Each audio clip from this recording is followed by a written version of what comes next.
নমস্কার বন্ধুরা, আপনাদের জন্য ছোট্ট একটি মোটিভেশনাল কাহিনী নিয়ে এসেছি।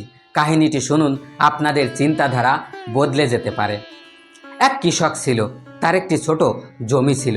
সেই জমিতে সে যে ফসল চাষ করেছিল, হঠাৎ করে বৃষ্টি হলো আর সেই ফসল সব নষ্ট হয়ে গেল। তখন সেই কৃষক অনেক দুঃখী হয়ে গেল আর দুঃখ ভরা মন নিয়ে ওই গ্রামেরই একটি মহাজনের কাছে গেল। গিয়ে বলল, আমার ফসল সব নষ্ট হয়ে গেছে, তাই আপনি আমাকে কোনো একটা কাজ দিন, তা না হলে আমার বাচ্চারা না খেয়ে মরবে। তখন সে মহাজন মনে করলো, আমি যদি একে কাজ দিই, সে আমার মাঠের কাজও করে দিতে পারবে, আবার আমার বাড়ির কাজও করবে। তাই সেই চিন্তা করেই সেই মহাজন সেই কৃষককে একটি কাজ দিল। সেই কৃষক প্রতিদিন আসতো সকালবেলা, সেই মহাজনের মাঠের কাজ করত আর তারপর বাড়ির কাজও করে দিত, আর সন্ধ্যার সময় থাকা হারা শরীরে বাড়িতে চলে যেত। এভাবে 1 মাস 2 মাস 3 মাস করলো।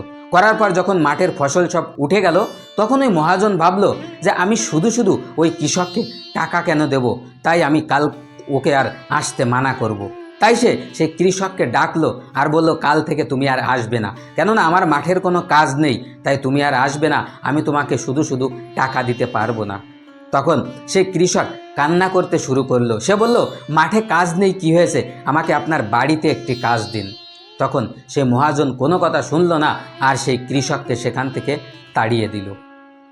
সেই মহাজন যখন সকালবেলা ঘুম থেকে উঠল, তখন দেখতে পেল বাড়ির সামনে সেই কৃষক দাঁড়িয়ে আছে আর বারবার একই কথা বলছে, আমাকে একটি কাজ দিন, আমাকে একটি কাজ দিন, তা না হলে আমার বউ ছেলে মেয়ে না খেয়ে মরবে। তখন সেই মহাজন ভাবল, কি করা যায়। তারপর প্রত্যেক দিন সেই কৃষক আসতো আর প্রত্যেক দিন সেই মহাজনের কাছে কাজ চাইতো। এর জন্য সেই মহাজন বিরক্ত হতে লাগলো। এমনভাবে যখন 1 সপ্তাহ হয়ে গেল, তখন সেই মহাজন ভাবলো, এই কৃষক প্রতিদিন এসে আমাকে বিরক্ত করে, তাই আমি আমার শহরে যে বাড়ি আছে সেখানে এসে আমি কিছুদিন থেকে আসব। তাহলে ওই কৃষক এসে আমাকে পাবে না আর কৃষক চলে যাবে আর তারপর থেকে আমাকে বিরক্ত করবে না। তাই সেই মহাজন তার নিজের বউ ছেলে পেলে নিয়ে সেই শহরে চলে গেল সপ্তাহ 10 দিন থাকার জন্য। সেখানে সে সপ্তাহ 10 দিন থেকে যখন ফিরে আসলো, আসার পর সে পাশের একজন মানুষের কাছে জিজ্ঞাসা করলো, ওই কৃষকের কি খবর, কৃষক কি কোনো কাজ পেয়েছে, অন্য কোথাও কি কাজ করছে? তখন সেই মানুষটি বলল, না না, আপনি যখন শহরে গিয়েছিলেন থাকার জন্য সে প্রতিদিনই আসতো। একদিন সে যখন সন্ধ্যার সময় এসেছিল, তখন সে দেখতে পেল আপনার ঘরের ভিতরে একটি চোর ঢুকছে। তখন সে সেই চোরকে বাধা দেয় আর চোরের সাথে মারামারি করে। তার জন্য তার হাতেও চোট লাগে, হাতেও আঘাত লাগে আর তার মাথাও আঘাত লাগে। সে হয়তো এখনও সেই আঘাত অবস্থায় বাড়িতে পড়ে আছে। এই কথা শুনে তখন সেই মহাজন অনেক দুঃখী হলো আর সে দৌড়ে সেই কৃষকের বাড়িতে গেল। গিয়ে বলল, তুমি আমার এত বড় উপকার করেছো, তোমার উপকার আমি কোনোদিনই ভুলবো না। কারণ কি তুমি জানো, আমি যে বাড়ি রেখে গিয়েছিলাম ওই বাড়িতে আমার অনেক টাকা ছিল আর অনেক সোনাদানা ছিল।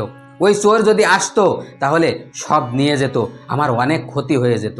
তাই তুমি আমার ক্ষতি থেকে বাঁচিয়েছো, তাই তুমি আমাকে ক্ষমা করো আর চলো কাল থেকে তুমি আমার এখানে কাজে আসবে, আমি তোমাকে কাজে রেখে দেব, প্রতিদিন তোমার কাজের টাকা দেব।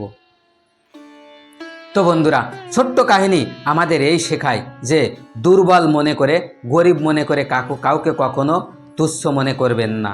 কি জানি কখন কে কার উপকারে আসে কেউ বলতে পারে না।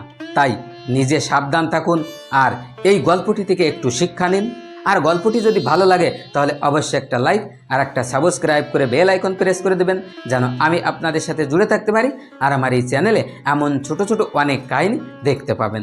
আর আমার কাহিনীর ভিতরে যদি কোনো ভুল দেখতে পান তাহলে অবশ্যই কমেন্টস করে জানাবেন। ধন্যবাদ।